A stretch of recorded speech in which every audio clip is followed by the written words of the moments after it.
Mean atau rata-rata data kelompok didefinisikan sebagai estimasi nilai tengah dari seluruh kumpulan data yang di dalam berbagai interval kelas, karena data asli secara individu tidak lagi terlihat dalam tabel distribusi. Kita menggunakan nilai tengah atau disebut dengan midpoint dari setiap interval sebagai wakil dari data di kelas tersebut. Nah, selanjutnya bagaimana sih cara mencari mean dua kelompok? Nah, untuk rumusnya itu, sebentar sebelumnya, di sini kan mungkin ada yang asing ya dengan simbol-simbol ini. Sebelumnya simbolnya ini yang pertama untuk di simbol itu, dia tuh artinya mean atau rata-rata. Terus buat yang kayak mirip kayak gini, dia tuh dibaca itu simbol, oh ya ini dibacanya X-square. Terus ini yang kayak mirip itu, dia tuh simbol penjumlahan, dibacanya tuh sigma. Terus F1 itu sebagai frekuensi kelas tinggi, XI, FI itu sebagai frekuensi kelas tinggi, dan XI itu sebagai nilai tengah kelas tinggi. Nah, untuk rumusnya itu berarti dia tuh X square sama dengan sigma FI kali XI per sigma FI. Nah, terus juga ada juga untuk rumus mencari nilai tengah atau XI-nya. Jadi kita tuh memakai rumus XI sama dengan 1/2 dikali sama batas bawah ditambah batas atas. Terus untuk contohnya, jika sebuah interval kelas adalah 10 sampai 20, maka nilai tengahnya itu nilai awal dikurang sama ditambah nilai awal ditambah sama nilai akhir dibagi 2. Jadi 10 tambah 20 dibagi 2 itu 15. Lanjut, ini ada contoh soal pertama. Sebuah penelitian mengukur tinggi bibit tanaman. Hitunglah mean dari data tersebut dengan data seperti ini ya teman-teman. Pertama-tama kita itu cari nilai tengahnya dulu teman-teman. Boleh next slide? Nah, jadi yang pertama ini adalah batas atas, tadi kan ada batas bawah ini teman-teman. Jadi cara menentukan titik tengah seperti yang tadi, setengah dikali atas dikali batas atas sama ditambah batas bawah dibagi 2. Terus 5 ditambah 7,9 itu hasilnya 12,9. Nah, sini dibagi 2 hasilnya 6,45 dan seterusnya. Ini dapat tentu ya 6,45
pula. Nah hasilnya 44,5. Selanjutnya juga 50 ditambah 59 dibagi 2 sama dengan 54,5. Jadi guys, karena di sini udah ketahuan perbedaannya itu buat kelas 10, jadi dari hasil bagi 2 ini tinggal ditambahin per 10 aja itu udah bener kok guys. Karena kedepannya bakalan hasilnya tuh bakalan jadi 64,5, jadi 4,5, 4,5. Jadi sama aja kan kayak nambahin 10 karena di sini juga tambah 10 kan. Ya. Nah, terus habis itu kita nyari nilai FI kali XIN. FI-nya itu frekuensi bagi P4 dikali 4,5. Jangan ngebelakangin, jangan ngebelakangin. 5,5 nasi tulisnya. Jangan ngebelakangin. Nah, jadi ini hasilnya jadi 4 dikali 4,5 itu 178, terus 7 dikali 4,5 itu 381,5. Nah, di situ ini kan kita dijumlahin, udah ketemu hasilnya, kita jumlahin semua hasilnya itu 2762. Setelah itu kita masukin ke rumus yang X itu kan sigma FI kali XI. Nah, FI-nya itu nilai frekuensi. Nah, terus FI-nya itu kan di sini udah nilai FI-nya itu 2,762 dibagi 40. Nah, hasilnya 69,05. Jadi ini beda ya, hasilnya 69,5.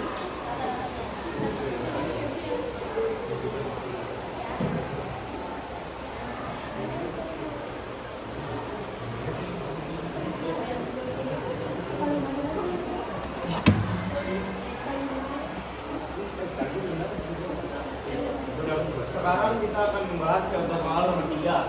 Bu Rina adalah guru fisika di kelas 11. Ia memberikan ulangan harian kepada siswanya.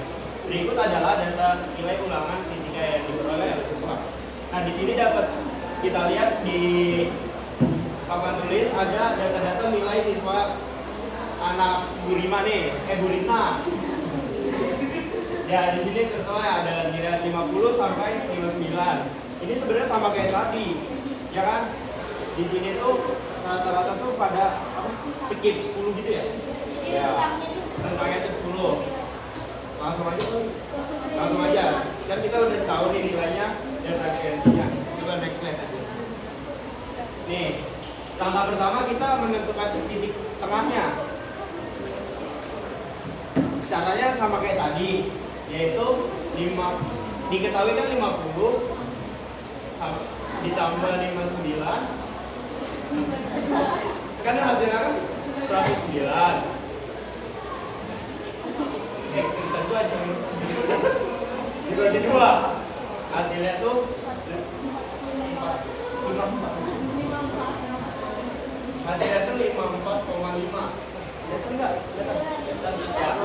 Dan seterusnya. Jadi kan itu 60 sampai 69 tuh kayak 64,5, 74,5 dan sampai 94,5. Ini mirip-mirip sama yang tadi guys, karena rentang nilainya itu bedanya 10, jadi kita tinggal nambahin 10 aja di hasil titik tengahnya. Terus langkah kedua yaitu kita tuh harus menghasilkan XI-nya dikali sama FI ya. Nah, kan udah diketahui nih titik tengahnya. Titik tengah tuh XI ya. Kan kayak ini nih 54,5, 64,5, 74,5 sampai 94,5. Nah, itu tuh kita kaliin sama frekuensinya nih. Kayak ada 3, 7, 12, 6 sama 2. Itu kita kaliin semua, kita dapat hasil 163,5, 451,5, 894, 507 dan 189. Terus yang ketiga, kita itu menjumlahkan frekuensinya. Jadi ini semua kita jumlahin nih frekuensinya. Kita jumlahin, kita dapat total yaitu di 30. Kemudian yang keempat, kita menjumlahkan ini nih. perkalian dari FI sama FI sama XI. Nah, kita tuh mendapatkan hasil 2205. Terus langkah yang terakhir yaitu kita masukin rumusnya. Ini X1 sama dengan X4 atau men ya? Sama dengan sigma dalam kurung XI dikali FI per sigma FI sama dengan kita masukin angkanya yang tadi nih, yang sigma FI dikali FI nya yaitu 2205 per 30. Nah, kita mendapatkan hasil 73,5.